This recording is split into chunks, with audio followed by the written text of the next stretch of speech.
Muy buenas noches a todas y todos. Siempre es un gusto estar frente a ustedes para hablar de temas relacionados con este maravilloso arte que es la música. Y en esta ocasión traemos para ustedes un conversatorio con un tema por demás interesante y que casi no se habla o se toma en cuenta. De alguna forma, si no existiera, no habría esta simbiosis entre ejecutante y la música. Hablaremos en esta ocasión de los maestros constructores de instrumentos, particularmente de los lauderos, su historia, su desarrollo, cómo llega a nuestro país, cómo está la laudería en México y si alcanzamos, qué futuro tiene esta misma en México. Obviamente la palabra o nombre luthier debe su origen a la palabra francesa lut, que a su vez viene del árabe laúd, que es un instrumento que fue muy popular en la época medieval. Desde hace muchos siglos, la laudería ha sido el oficio de construcción, restauración y mantenimiento de instrumentos musicales, sobre todo de cuerda frotada, como son el violín, la viola, el violonchelo, el contrabajo, la viola, la gamba, la viola, la vihuela, sobre todo instrumentos de arco y también de cuerda pulsada, como la guitarra, la mandolina, etcétera. Hoy en día, esta actividad, con una increíble tradición ancestral porque tiene más de 400 años de haberse creado, se ejerce como una disciplina que obedece al más alto rigor artístico y científico. Ya hablaremos de eso con nuestro invitado. Y en la que se emplean técnicas de antaño y modernas para su producción. Hoy, de verdad que contamos con la presencia de los mejores lauderos en el panorama internacional. Es un laudero multipremiado, reconocido por tus aportaciones e investigaciones a la laudería. Es y ha sido presidente de la Asociación de Lauderos de los Estados Unidos y ha contribuido de manera activa en la laudería de nuestro país. Y por si fuera poco, orgullosamente mexicano. Maestro Pablo Alfaro Arias, muchísimas gracias. Sea usted bienvenido una vez más a su programa. Muchas gracias, Luis Manuel. Gracias por la invitación y por el esfuerzo tan grande que estás haciendo con el conservatorio y la promoción del arte y la cultura. Muchas gracias.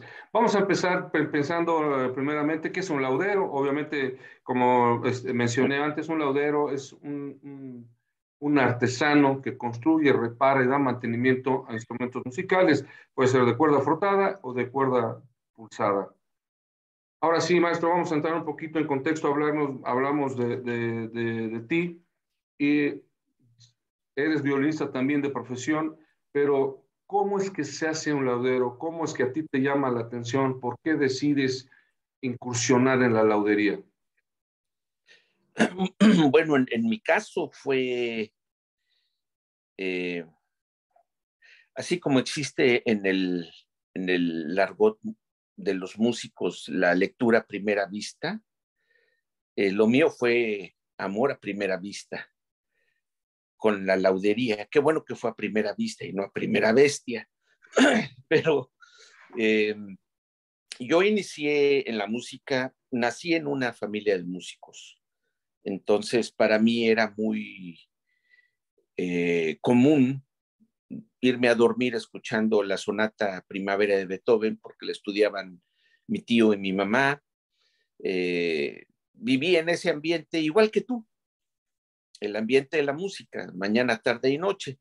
Entonces, cuando tuve que tomar una decisión en mi vida de qué hacer, pues la puse en la balanza el fútbol o la música, pero por alguna razón ganó la música. Y fui enviado a Bélgica a estudiar violín a los 12 años. Allá vivía con mi tío Apolonio, que era primer cello de la Ópera de Lieja. Y ya involucrado en el estudio de la música y del violín, en algún momento acompañé a mi tío a un taller a Holanda, a Ámsterdam, a visitar al maestro Lindemann. Él llevaba su cello para que se lo arreglaran. Entonces yo llegué al taller, vi el taller y estaba yo tan impresionado de lo que veía que el maestro Fred me dijo que si quería yo pasar a donde sucedía la acción. Y me pasó a donde tenía bancos de trabajo con instrumentos en proceso de restauración y de construcción, y me pareció un mundo fascinante, más fascinante que la música misma, más fascinante que el mismo fútbol. Y yo pensé, esto es lo que yo realmente quiero. Pero la vida a veces tiene otros planes y por azares del destino, ahora sí que tuve que desarrollar una carrera musical que en muchos años tú y yo compartimos en Toluca. Ujú. Y cuando yo cumplí 30 años, un amigo muy cercano que era el primer bajo de la ópera de México, Sergio Vargas, el día de mi cumpleaños, él murió cuando yo cumplí 30 años. Entonces, él tenía 31, recién había cumplido 31. Y yo me puse a pensar, bueno, si me quedara un año más de vida, ¿qué haría? Y mi respuesta fue, bueno, yo quiero dedicarme a la laudería, me gustaría estar dentro de la música, pero tocando cuartetos y como una actividad adicional, dedicarme también a la pintura. Un par de años después, la vida me dio lo que yo buscaba, me dio esa oportunidad. Y tuve que renunciar a todo lo que la música de tiempo completo me daba, ¿no? Entonces tomé la decisión de irme a Jalapa, de Toluca a Jalapa, y entrar a la escuela de laudería. Me uní a un grupo de pintores. Esto de alguna manera se conjuntó con mi primer divorcio y bueno, los ingresos eran muy pocos, pero muy pocos. Sin embargo, yo tenía la certeza de que no se puede renunciar a algo sin haber intentado. Entonces, ese era mi sueño y no me quería esperar yo a la siguiente vida, a la próxima reencarnación, para ser laudero. Y dije, no, me voy a jugar todas las canicas. Pensé, ¿qué es lo peor que me puede pasar? Aprender. Y, y bueno, lo peor sería no aprender y regresar a una orquesta, lo que es extremadamente digno. Entonces, en sí no era tan malo, pero yo tenía que tomar el riesgo de aprender y de crecer. Una vez que ya estuve en la escuela de laudería y me gradué de ahí, surgió la pregunta de los 64,000, ¿y ahora qué? Me podría haber quedado en Jalapa, pero yo no veía un panorama que me fuera a ayudar a crecer y también económicamente no iba a ser una solución para mí y para apoyar a mis hijos en el futuro. Entonces tomé el riesgo de venir a Estados Unidos, di un recital en un violín que yo construí, puse una exposición de cuadros y dije, algo tiene que salir de esto. Finalmente fue la laudería la que me regaló la oportunidad de quedarme acá, me ofrecieron un contrato en un taller. Me di cuenta de que cuando uno sale de la escuela es apenas el inicio, no, no es uno un maestro en ese momento. Tiene uno nociones, pero hay que desarrollar. Y comparé el nivel que yo traía con el nivel que había en Estados Unidos y bueno, yo estaba muy, muy, muy, muy por debajo. Y además, siendo extranjero, es como llegar a usurpar un lugar eh, que no merezco. Y dije, yo tengo que aplicarme y subir mi nivel al máximo, eh, verdaderamente jugármela aquí. Todas las canicas en este momento. Y bueno, entre trabajo y trabajo en casa, yo invertía 16 horas diarias a la laudería para poder crecer y participar en cursos, en concursos, en convenciones, en todo eso.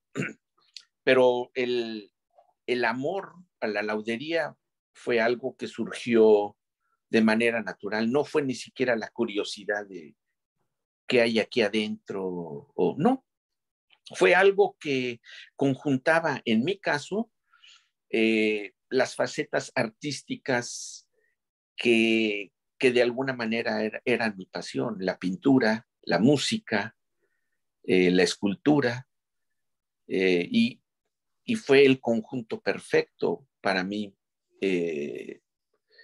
Y tuve la fortuna de tener el valor de dar ese paso a una actividad que hoy por hoy me ha llevado a los más altos, digamos, escaparates del mundo, ¿no? Muy bien, maestro. Ahorita que nos hablas de tu proceso y de la manera en cómo llegaste a la laudería, ya con tu experiencia, ¿cómo se aprende la laudería? Yo sé que hay que ir a un taller, etcétera, pero ¿qué habilidades necesitaría tener alguien, un aspirante a querer ser laudero? ¿Cuáles son para ti quizá los 3 o 4 factores importantes que debe de tener un aspirante a laudero para que pueda desarrollarse en este mundo pues competitivo? Porque digo, estamos hablando de que violines que construyó Antonio Stradivarius y todo este bagaje, pues habría que entrar ahora con la magia de la tecnología y la maravilla de la tecnología para hacer instrumentos. Pero bueno, vamos por partes. ¿Qué necesita un aspirante a laudero o para ti qué consideras que sería lo más importante? Bueno, en cualquier actividad la responsabilidad, la entrega y la disciplina son factores fundamentales, pero hay otras situaciones que son muy importantes. Por ejemplo, un laudero de preferencia debe de tocar algún instrumento musical para poder entender lo que está buscando cuando arregla, cuando ajusta o cuando construye un instrumento. Es como un mecánico que no sabe manejar, así de sencillo. Entonces, eso es fundamental. Por otro lado, deben de tener, bueno, no tienen que ser daltónicos, porque hay que hacer retoque y hay que igualar colores. Esa sería pues, algo terrible, ¿no? Una carencia, el poder ver los colores. Hay que tener habilidades de dibujo para poder hacer trazos y para poder tener un balance en lo que se está buscando, tener aptitudes artísticas,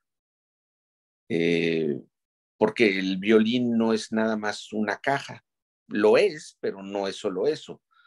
Construir un violín es eh, recrear una actividad que inició hace 500 años, que tiene una tradición y que merece un respeto. Entonces, si yo construyo un violín, tengo que saber qué es lo que yo estoy pretendiendo hacer. Si voy a construir un instrumento de la escuela cremonesa, bueno, ¿de qué autor y de qué periodo?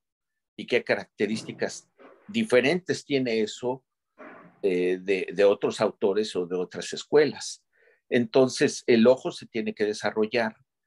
La pintura, el hacer dibujo ayuda muchísimo a poder desarrollar un ojo de detalles, porque a final de cuentas son los detalles los que marcan la gran diferencia. Es como en la música.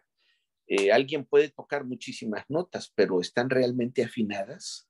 ¿El fraseo es realmente lo, que, lo que busca el autor?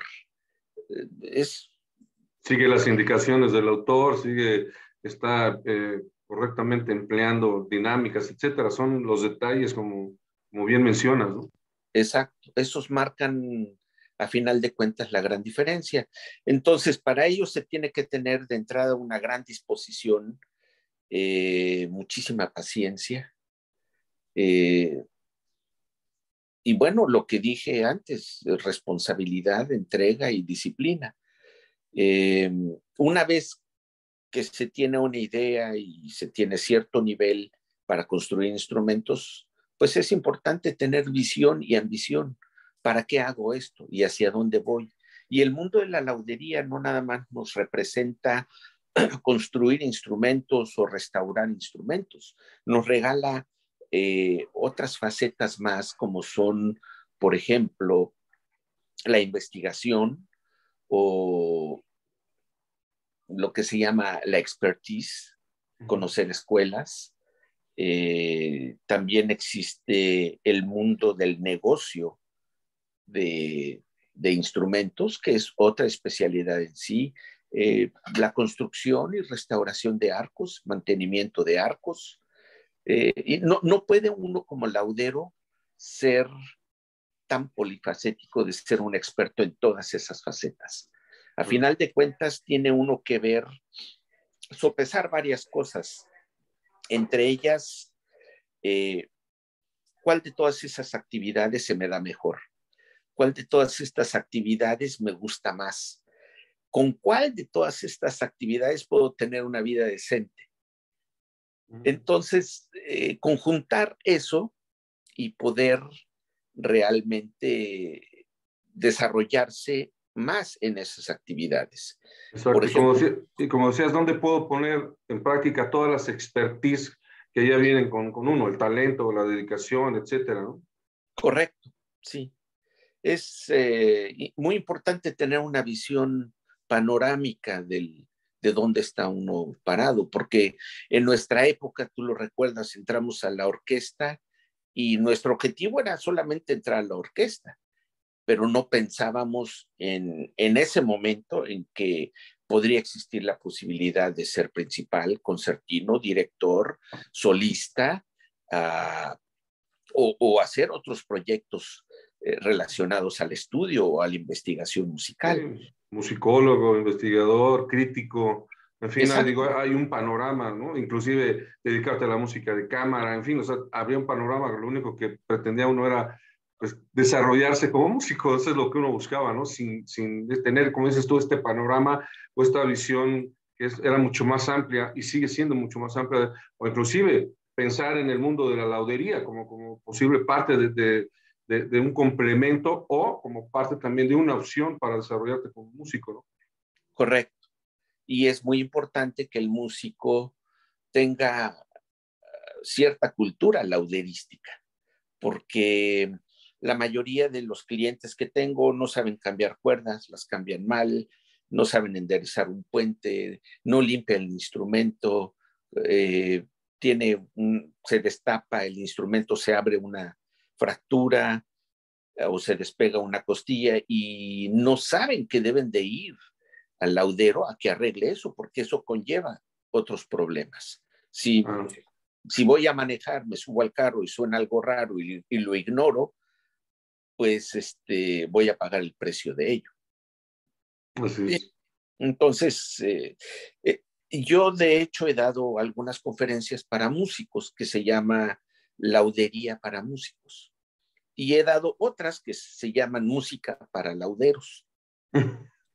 Porque lo importante es encontrar el punto medio, lo que nos une, no lo que nos separa. Claro, claro. Para poder ayudarnos mutuamente, ¿no? ¿Qué necesita el músico? El laudero lo debe de saber, debe de entender las necesidades del músico, pero también el músico debe entender que la laudería no es magia y no se va a lograr que su violín de fábrica chino suene como un Stradivarius. Es un poquito difícil y con cuerda cometa menos, ¿no? Pero muy poquito, ¿verdad? Difícil, si no, bueno, entonces... Sí. Maestro Pablo, yo sé que el trabajo de los lauderos es mayormente es la creatividad. Hablas de tener esta, pues, para buscar una estética, ¿no? Finalmente también el resultado final tendrá que ver con el sonido. Pero qué es lo que sería lo más complicado del laudero y cuál sería su misión?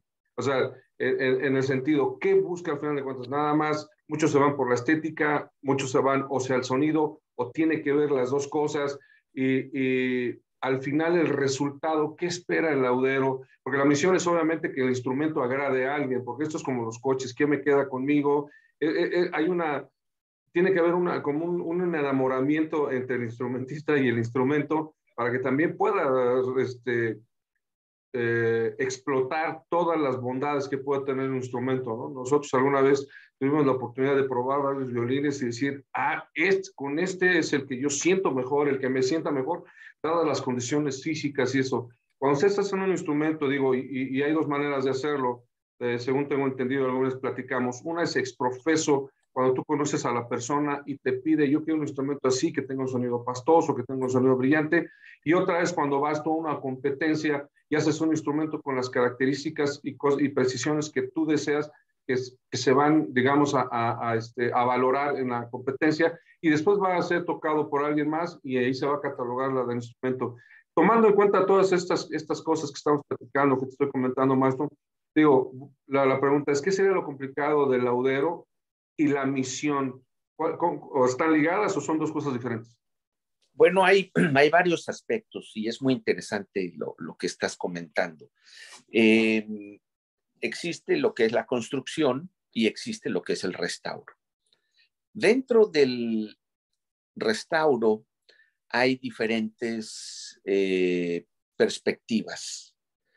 Por ejemplo, existe lo que se llama mantenimiento, que es lo que se usa dentro de la museología, solamente mantener el instrumento como llegó para ser expuesto al público.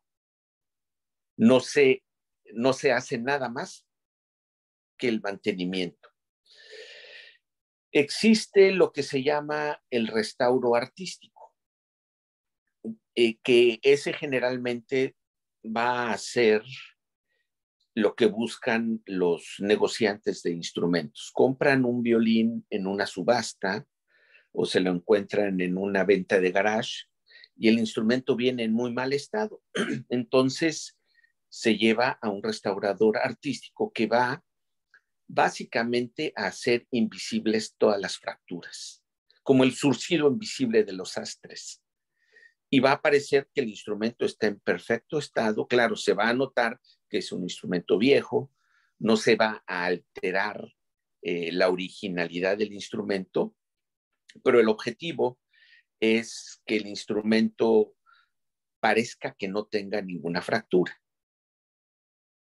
Un instrumento con esa restauro no quedaría dentro de los parámetros de los museos, porque los museos muestran al instrumento y a la historia que precede al mismo, mientras que un instrumento arreglado artísticamente pretende que nunca pasó nada. Pero también existe lo que es el restauro y la reparación para los músicos. En ese caso, el restauro se tiene que hacer tratando de dejar menos evidencia de las fracturas o del daño que el instrumento presenta, pero sobre todo físicamente tiene que estar muy bien ajustado porque es un instrumento de batalla, no es un instrumento que se va a vender como inversión. O en No una es un exposición.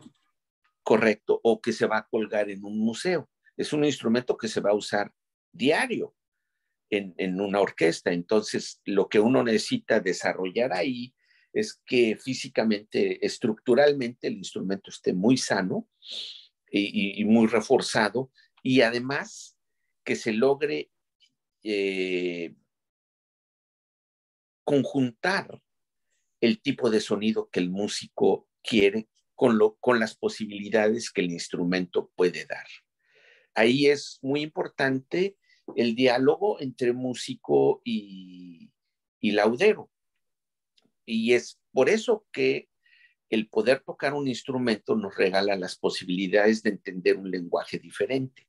Si llegas tú a mi taller y me traes tu violín y me dices, lo oigo apretado, o lo oigo muy chillón, muy brillante, Muy nasal. o muy nasal, o muy guango, o muy, qué sé yo. Yo necesito primero tocarlo para entender tus parámetros de lo que estás describiendo.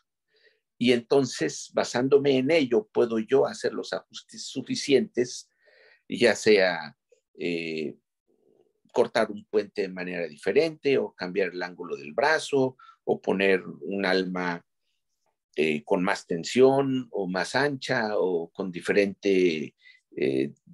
más anillos de crecimiento, qué sé yo. Hay muchas alternativas, o más cerca o más lejos del puente. en relación a lo que va a mantener el instrumento sano, pero también te va a dar el tipo de sonido que buscas. Y bueno, culturalmente en México, pero es una cuestión también económica, pues la gente utiliza las cuerdas hasta que se revientan. Yo recuerdo que teníamos un compañero en Toluca que tenía una cuerda de mí que le había durado 15 años y le decían, oye, ¿por qué no la cambias? Porque no se ha querido reventar. Entonces, el día que te llega alguien con una idiosincrasia de esa naturaleza y dicen, es que se oyen raras las cuerdas, no me da el sonido, no afina bien, bueno, a lo mejor considerar un cambio de cuerdas no sería una mala opción. Entonces, Exacto. para que mi trabajo como laudero funcione, las cuerdas tienen que estar bien, el diapasón tiene que estar bien rectificado. Todo tiene que partir de un punto estándar, de un código preestablecido de un instrumento sano. Entonces se pueden hacer los ajustes. Y es ahí donde se educa al músico y donde el laudero puede dar una explicación de lo que se necesita. Ahora, por otro lado, con instrumentos nuevos tenemos varias posibilidades. Yo puedo construir un violín, una viola, un cello, X modelo, porque me gusta, porque me suena bien, porque tengo la madera adecuada para hacer eso, y lo construyo porque va a venir un concurso y quiero participar. Lo hago con todos los detalles y lo voy a ajustar a, a mi criterio, que tiene que ser un ajuste de sonido, que el instrumento suene, que tenga potencia, pero que también tenga dulzura, que el sonido sea nítido, que sea muy fácil de tocar, eso es el montaje, no que el puente me quede muy alto o la cejilla o que no se pueda afinar.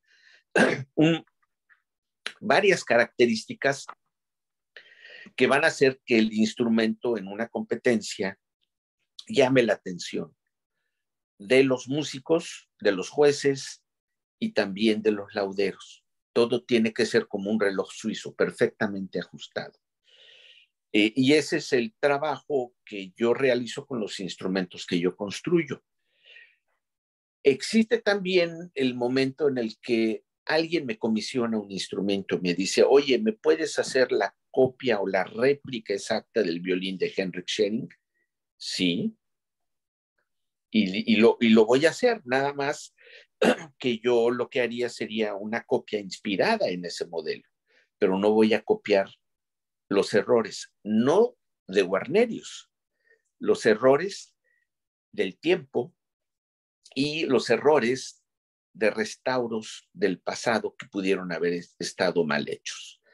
Existía una práctica, pues desde el 700, de raspar las tapas de los instrumentos para que sonaran más fuerte. Entonces, alteraron los espesores originales de muchísimos instrumentos. Después quisieron compensar en el 800 el daño generado y les dio por hacer parches de escudo para agregar madera y espesor a las tapas dañadas. Todo eso altera y el día que me dicen haz una réplica, ¿en qué me voy a basar? En cómo se supone que el instrumento era. ¿En el original, en el modificado o en el arreglado? Exacto. Entonces, lo que yo hago es una copia inspirada en un modelo y además yo tengo que considerar lo que la madera me está pidiendo, porque la madera, cuando la está uno trabajando, cuando termina uno la bóveda exterior y empieza a vaciar, la madera tiene que tener flexibilidad, tiene que responder, tiene que tener elasticidad, tiene que tener tensión, tiene que tener como referencia determinado peso o determinados espesores, pero cada madera es diferente. Aunque sea del mismo árbol, van a reaccionar de una manera diferente. Y eso solamente te lo regala la experiencia. Hay aparatos que te miden la velocidad y la vibración, pero son solamente una referencia. Entonces, bueno, puedo construir un instrumento con X características y con X dimensiones, siempre y cuando entren de lo catalogado como normal. No puedo cambiar las distancias, porque entonces generaría un problema para el músico en dado caso de que tuviera que cambiar de instrumento. Ya no le quedarían las notas a donde van, por un lado, y por otro lado, a futuro, ¿quién va a querer comprar un instrumento amorfo? Porque hay que considerar que cuando compras un violín es una inversión, y no todo mundo sabe lo que quiere comprar, no todo mundo sabe cómo escoger, y muchas veces escogen lo que les gustó, pero el día que lo tienen que vender tienen que encontrar un violinista que tenga tan mal gusto como ellos para que les compre el monstruo que compraron. Bueno, también otro factor importante, maestro, que estamos dejando de lado es la capacidad económica, porque es obvio que si queremos comprar un buen instrumento, pues va a tener un más alto costo, ¿no? O sea, me refiero, digo, es sería así que mucha suerte encontrarse un instrumento bueno, bonito y barato, ¿no? Pero Sí, digo, aunque existen, me preguntan clientes, ¿cuál es la diferencia entre un violín de $5,000 y uno de $500,000? la capacidad que uno tiene para pagar. Bueno, pues de entrada es esa, porque si nos vamos, por ejemplo, a pensar, ¿qué es un instrumento? Bueno, es una caja armónica que vibra, y ambos cubren esos requisitos. Ahora, ¿qué le da valor a un instrumento? Bueno, valor comercial, porque existe el valor sentimental. El valor comercial se lo va a dar el origen del instrumento, cuándo fue hecho y quién lo hizo, y el estado de preservación. Lo último a considerar es el sonido, porque el sonido es meramente subjetivo. Entonces, de repente, un violín de $5,000 suena a lo mejor más fácil, a lo mejor más potente que uno de $500,000. Bueno, es posible, pero yo creo que se deben de considerar cada instrumento dentro de su categoría. Si tengo $5,000 para comprar un violín, es todo lo que puedo pagar, o es lo más que yo puedo pagar, voy a escoger en el rango de 5,000 aquel que suene mejor. ¿Qué es que suene mejor? Algo que suena a lo que yo estoy acostumbrado, pero mejor. Así de sencillo. Al que le gusta gangoso, pues va a ser uno más gangoso. Eso es mejor para él. Ahora, es muy importante comprar un instrumento que esté en buen estado de preservación y que esté bien montado.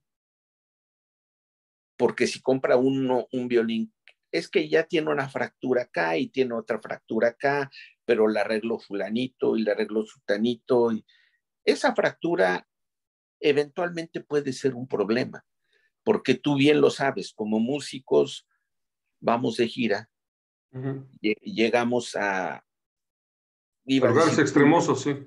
exacto, iba a decir China, pero puede ser Veracruz o Cancún, y la humedad y el calor van a despegar esa fractura, por bien arreglada que esté. O sea, los instrumentos siguen siendo susceptibles, ¿no? A Claro.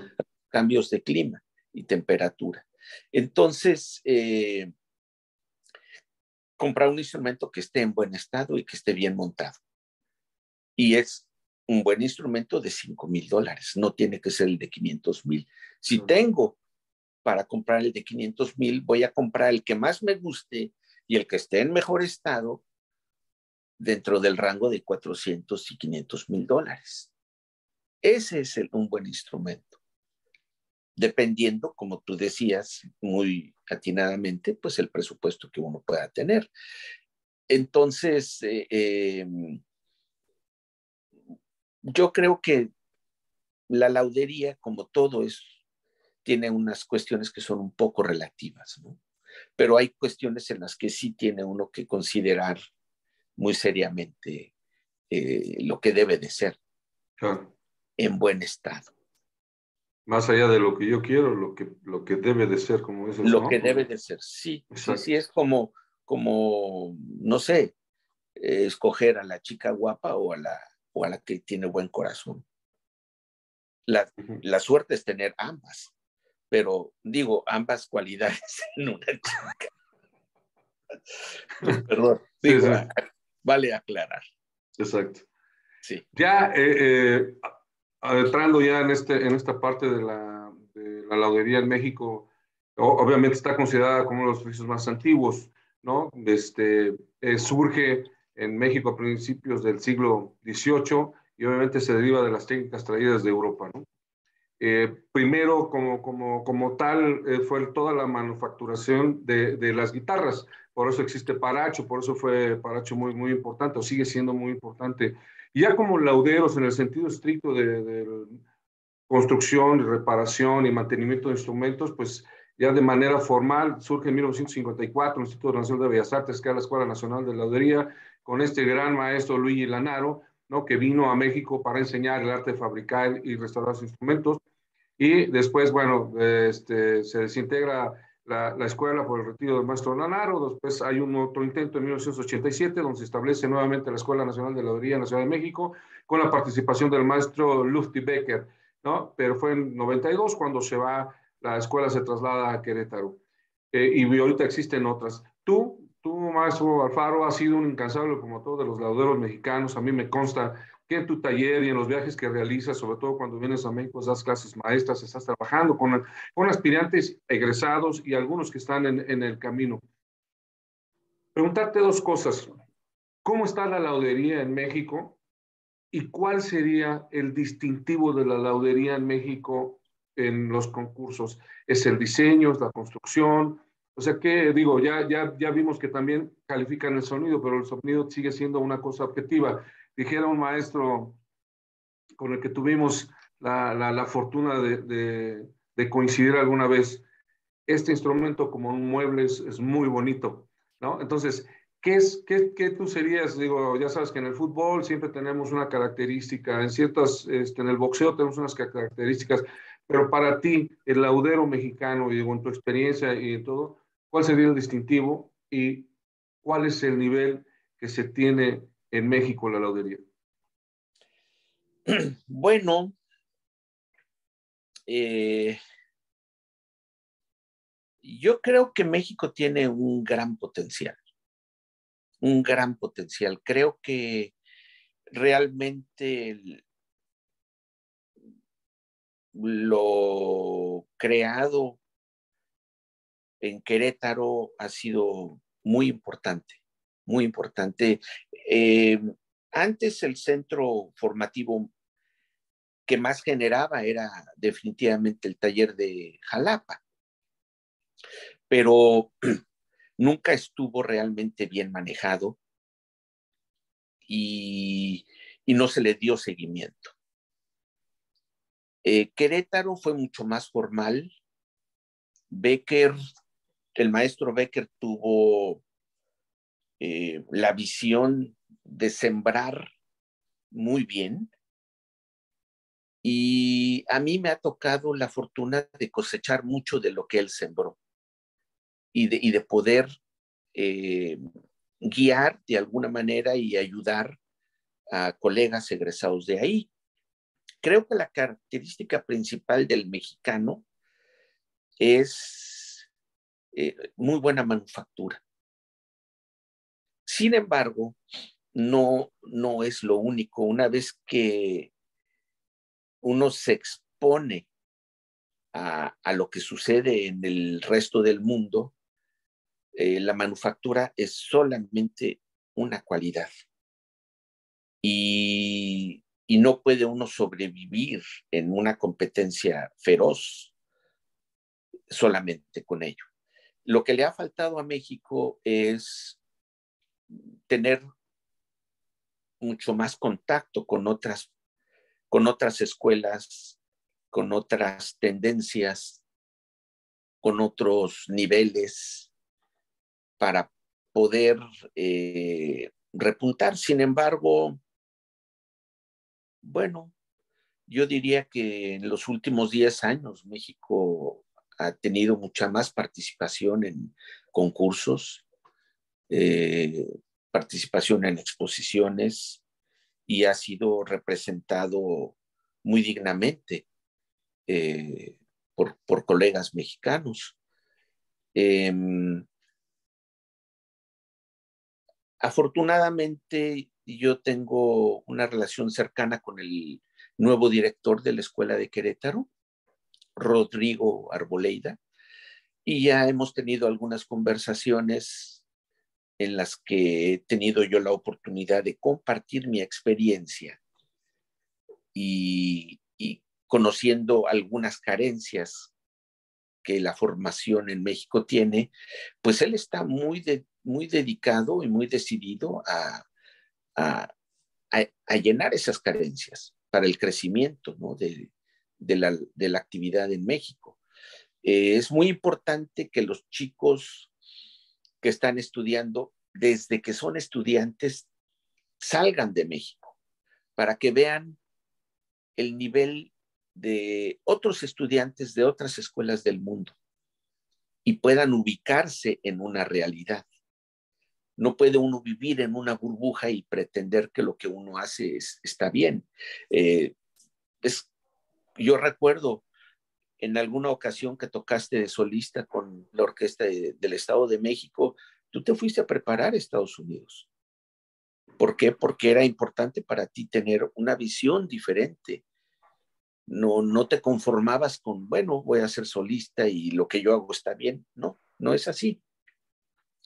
Entonces, eh, lo que México tiene, me decía, por cierto, un colega muy querido eh, que se graduó de Querétaro, me decía, es que nos enseñaron a hacer muebles muy bien, parafraseando a nuestro maestro. Y los hacen muy bien, pero hay otras cosas que se tienen que mejorar, ¿no? Se tiene que mejorar el estilo, se tiene que mejorar el barniz, el montaje, el ajuste de sonido, pero una vez mejorando eso, se puede aspirar a logros mayores, sobre todo en concursos. Eh, He tenido la oportunidad de ayudar y de guiar a mexicanos que van a participar o que han participado y han logrado premios. Eso es, pues le regalo un poquito de lo que yo he visto, ¿no? Ahora mismo, bueno, el mes que entra voy a dar un curso de antiquizado en Carolina del Norte y vamos a ver 4 mexicanos ahí.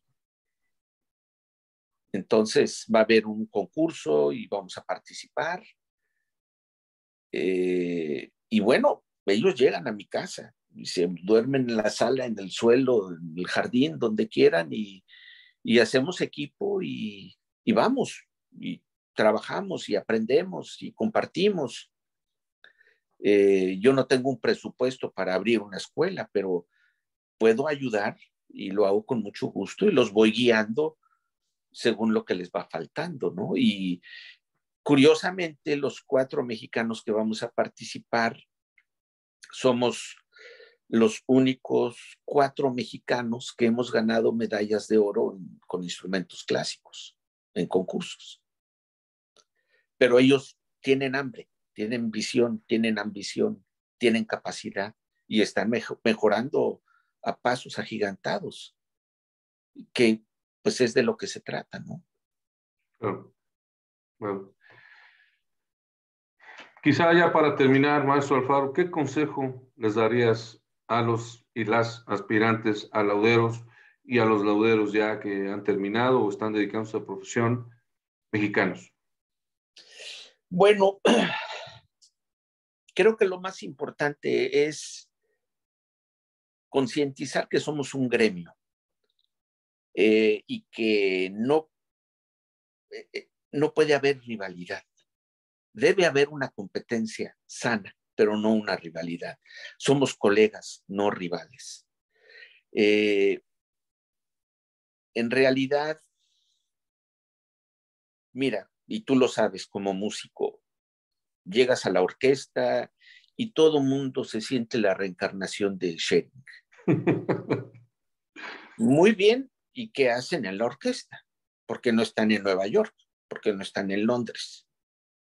Entonces, si está uno en una comunidad, en un lugar, tiene uno que hacer equipo para crecer.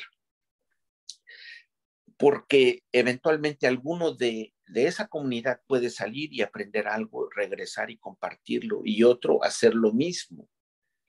Entonces es como la comunidad puede ir creciendo en cuanto a calidad. Pero si alguien sale y regresa y dice, yo tengo mis secretos y no los comparto porque soy muy bueno, en ese momento esa persona deja de Porque crecer. me costó muchísimo trabajo y por eso no los voy a compartir. Claro, a todos nos cuesta. A mí me ha costado muchísimo trabajo. Me costó en algún momento dormir en el suelo. Me costó muchísimo trabajo. Pero yo debo de compartir porque el conocimiento es como el agua debe de fluir, si la estancas se va a podrir. Entonces, uno tiene que dar para que la actividad crezca, porque estamos en una actividad que amamos, no estamos para ser los mejores del mundo. Eso ya no nos tocó, pero lo que nos queda es hacer equipo, es apoyarnos, es crecer juntos, es aprender de los demás, no criticar a los demás. Si algo no me gusta de lo que los demás hacen, bueno, no lo voy a hacer, pero no lo voy a sobajar. En realidad, uno tiene que, el mundo crece por lo que uno hace, no por las opiniones que uno da.